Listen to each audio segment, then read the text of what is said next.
Hello friends, तो आज हम एक्सप्लेन करने वाले हैं diary of teenage girl movie को। ये कहानी एक मिनी नाम की लड़की की है। मिनी 15 साल की एज में ही अपनी मॉम के बॉयफ्रेंड के साथ इंटीमेट हो जाती है। मगर ऐसा करने से मिनी की लाइफ में क्या इफेक्ट पड़ता है उसे आज हम एक्सप्लेन करेंगे। कहानी शुरू होती है और हम मिनी को देखते हैं। मिनी यहाँ पर बहुत खुश थी क्योंकि वो आज पहली बार किसी के साथ इंटीमेट हुई थी। मिनी डिसाइड करती है कि वो इस एक्सपीरियंस की एक ऑडियो डायरी बनाएगी। इसके बाद वो घर आकर ऑडियो डायरी में सब कुछ रिकॉर्ड करने लगती है। यहाँ पर वो बताती है कि कैसे उसने अपनी वर्जिनिटी को खोया।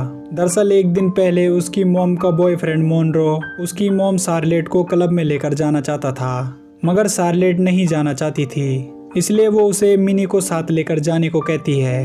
ये सुनकर मिनी भी जाने के लिए तैयार हो जाती है। क्लब में मोनरो बातें करते करते मिनी के साथ फ्लर्ट करने लगता है। इस पर मिनी भी उसे कहती है कि वो उसके साथ सेक्स करना चाहती है।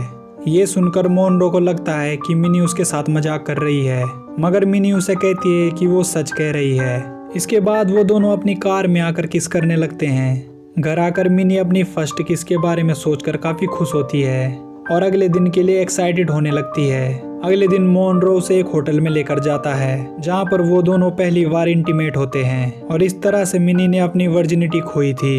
अब वो अपनी फ्रेंड किमी को भी कॉल करके बताती है कि वो अपनी मॉम के बॉयफ्रेंड के साथ इंटीमेट हुई थी। इस पर किमी उसे कहती है कि ये सब गलत है और उसे ऐसा नहीं करना चाहिए था, मगर मिनी अब काफी आगे बढ़ चुकी थी, इसलिए वो बार बार मोनरो के साथ इंटीमेट होने लगती है। एक दिन मोनरो इंटीमेट होते समय बीच में ही रुक जाता है। वो मिनी से कहता है कि उन्हें अब ये सब यहीं रोक देना चाहिए। ये सुनकर मिनी को काफी बुरा लगता है क्योंकि इन सब से उसे काफी खुशी मिल रही थी और इसी वजह से वो इसे कंटिन्यू रखना चाहती थी। मिनी अब इतनी ज्यादा सेक्स एडिक्ट हो गई थी कि वो दिन भर इसी के बारे में सोचती रहती थी। मिनी बड़ी होकर कार्टून आर्टिस्ट बनना चाहती थी। वो एलिन कमोस्की नाम के एक कार्टूनिस्ट की फैन थी। यहाँ पर हमें पता चलता है कि मिनी ने अपनी लिखी एक कॉमिक्स भी एलिन कमोस्की को भेजी है। अगले दिन मिनी को उसके स्टेप डैड पास्कल का फोन आता है। पास्कल की बातें सुनकर लगता है कि वो मिनी की बहुत केयर करता है। वो मिनी से कहता है कि वो उसके पास आकर रहे, मगर मिनी उसके पास नहीं जाना चाहती थी,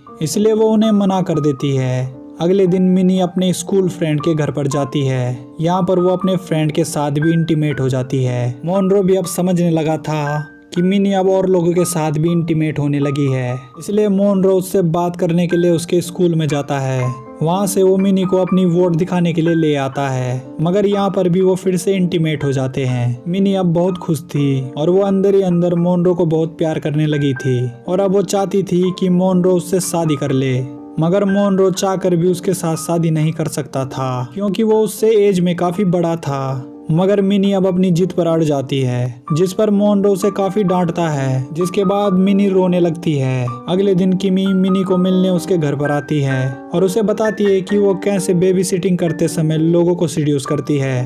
अब मिनी फिर से अपने स्कूल फ्रेंड के साथ इंटीमेट होने के लिए उसके घर पर जाती है, मगर अब उसका फ्रेंड मिनी से काफी ज्यादा डरने लगा था क्योंकि मिनी को अब शांत करना उसके बस में भी नहीं था। दरअसल मिनी की आग दिन ब दिन बढ़ती जा रही थी, जिसे वो बिल्कुल भी कंट्रोल नहीं कर पा रही थी। घर आकर उसे पता चलता है कि अब उसकी मॉम की जॉब चली गई है।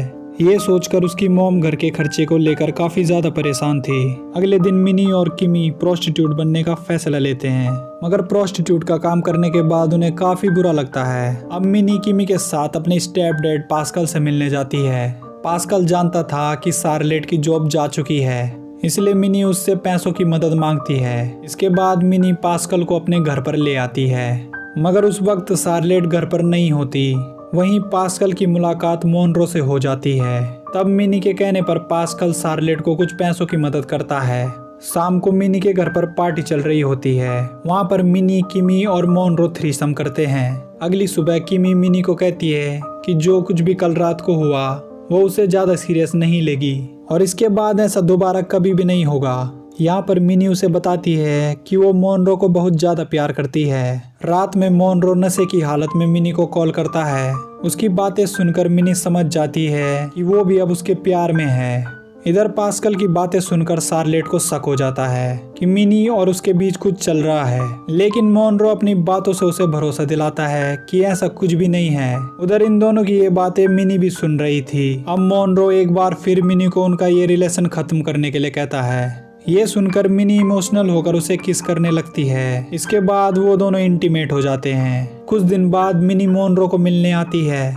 यहाँ पर मोनरो काफी टाइम से सोया नहीं था, इसलिए वो मिनी को कहता है कि वो थोड़ी देर सोना चाहता है। तब मिनी भी उसके पास जाकर सो जाती है। मिनी उसे बताती है कि वो कुछ दिन पहले एक ब्लैक गाय से मिली थी और उसके साथ इंटीमेट होकर उसे काफी खुशी मिली। मिनी की ये बातें सुनकर मोनरो फिर से उसके साथ करना चाहता है और मिनी तो हर समय रेडी ही रहती थी। इसके बाद वो दोनों फिर से इंटीमेट हो जाते हैं। अब वो दोनों एक अजीब सा ड्रग्स लेते हैं, जिसे खाने के बाद मिनी को एक अलग सा एक्सपीरियंस होता है। वहीं ड्रग लेने के बाद मोनरो को लग रहा था कि कोई उन्हें छिपकर देख रहा है, जिसकी वजह से उसे काफी ज्यादा डर लग रहा था। नशे में मोनरो कहता है कि वो हमेशा मिनी के साथ रहना चाहता है। इसका मतलब मोनरो भी अब मिनी को प्यार करने लगा था। मिनी भी स्टार्टिंग से यही चाह रही थी, मगर अब मोनरो के लिए उसके दिल में सारी फीलिंग्स खत्म हो चुकी थी। इसके बाद से मिनी किमी के साथ रहने लगती है। एक दिन किमी उसे नशेड़ियों की पार्टी में ले जाती है, जहाँ पर मिली की मुलाकात तवेता नाम की एक लेस्बियन से होती है। यहाँ पर वो दोनों बातें करते करते किस करने लगती है। घर आने पर हम शार्लेट को देखते हैं, जो कि मिनी की ऑडियो डायरी को सुन रही थी, जिसे सुनकर शार्लेट को मिनी और मोनरो के बारे में सब कुछ पता चल गया था और इस वजह से शार्लेट काफी दुखी थी। मिनी जानती थी कि उसी ने इन सब की शुरुआत की थी, जिसकी वजह से वो अब कुछ भी कह नहीं पाती। इसके बाद अगले दिन शार्लेट मिनी को एक क्लब में बुलाती है। वहाँ पर मोनरो भी मौजूद था। शार्लेट चाहती थी कि मिनी और मोनरो की शादी हो जाए। यहाँ पर मोनरो इसके लिए तैयार हो जाता है, मगर अब मिनी इसके लिए बिल्कुल भी रेडी नहीं थी। वो वहाँ से निकलकर नशेड़ियों की पार्टी में आ जाती है। वहाँ पर वो कुछ दिनों के लिए तवेता के साथ रहने का फैसला करती है। तवेता काफी नशा करती थी और अब वो मिनी को भी अपने जैसा बनाना चाहती थी। इसी बीच वो दोनों कई बार इंटीमेट भी होते हैं। फिर एक दिन तवेता मिनी को एक ड्रग्स डीलर के पास ले आती है। तवेता चाहती थी कि मिनी ड्रग्स के बदले ड्रग्स डीलर के साथ सेक्स करे, मगर मिनी को ये सब सही नहीं लगता और वो वहाँ से भाग जाती है। अब मिनी को रियलाइज हो गया था कि उसने घर छोड़कर बहुत बड़ी गलती की, इसलिए वो वापस अपने घर आ जाती है। घर पर शार्लेट उसे देखकर बहुत खुश होती है। दरअसल शार्लेट मिनी को बहुत दिनों से ढूंढ रही थी और वो अब नहीं चाहती थी कि मिनी और मोनरो की शादी हो। इसके बाद मिनी अपने रूम में जाती है। वहाँ पर वो देखती है कि उसके लिए एलिन कमोक्सी का लेटर आया है। एलिन मिनी को अच्छे अच्छे कॉमिक्स बनाने के लिए एनकरेज कर रही थी। अब मिनी काफी बदल चुकी थी। मिनी के साथ जो कुछ भी उसकी बीती लाइफ में हुआ, उससे वो बहुत कुछ सीख चुकी थी और अब वो काफी मैच्योर भी हो चुकी थी। क्योंकि पहले मिनी को लगता था कि उसे खुश रहने के लिए किसी और की जरूरत है, लेकिन अब उसे रियलाइज हो चुका था कि वो अकेले भी खुश रह सकती है। मिनी अब अपनी बनाई पेंटिंग बेचकर घर चलाने में अपनी मॉम की मदद करती है। इसी दौरान एक दिन उसे मोनरो मिलता है, लेकिन अब मिनी उसकी कोई भी फिक्र नहीं करती और आम लोगों की तरह उससे बात करती है। क्योंकि मिनी अपनी पास्ट लाइफ से बहुत कुछ सीख चुकी थी, इसीलिए वो उन गलतियों को दोहराना नहीं चाहती थी। और इसी के साथ इस मूवी की कहानी यहीं पर खत्म हो जाती है।